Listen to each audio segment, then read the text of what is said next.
So I wanted to ask you about the recent announcement there's going to be a fourth film. What are you guys doing in terms of universe building? This is second movie's old news at this point, right? We want to hear about the fourth. Like, you're building a universe here? We're not going to go to the third. You're just going to jump over it and go to the fourth.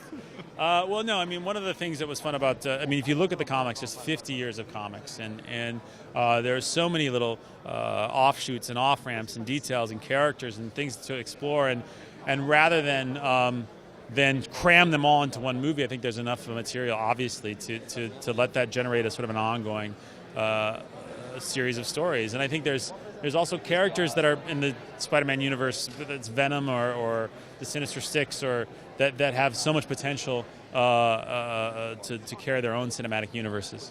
So you just mentioned Venom and the Sinister Six, so I have to ask you, is it a realistic thing that we will see those characters at some point? Well, I don't know, you'll have to wait and see. But if you pay attention in the second movie, you might get some indications of what's to come. And fans have noticed that we have the Rhino, we have Electro, we have various and sundry potential goblins as well. Do you worry about villain fatigue or villain overload? No, I mean, really, the central villain in this movie is Electro.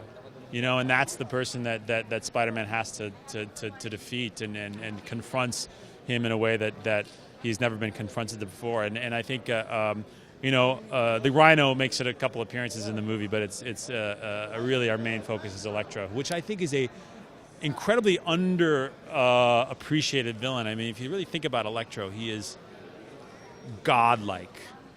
You know what I mean? He's somebody who, when you come into contact with him, will send the electricity of 1,000 third rails railing through your body, and it'll obliterate you. I mean, how do you fight that? Especially when your webs are conduct electricity. How do you fight somebody who can disappear into an electrical socket?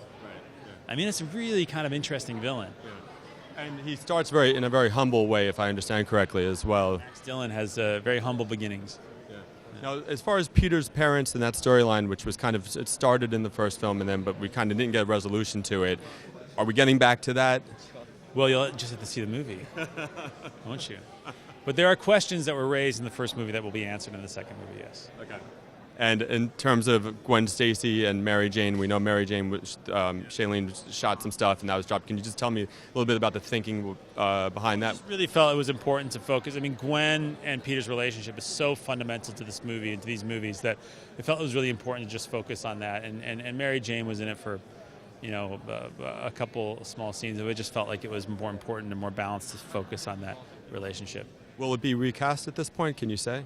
Oh, we haven't crossed that bridge, but Shailene's got a lot of stuff on her plate, I know. But we are such fans of hers. I can't wait to see Spectacular Now. I think I'm intimately familiar with that project, and I've heard she's so fantastic. So I'm really anxious to see that.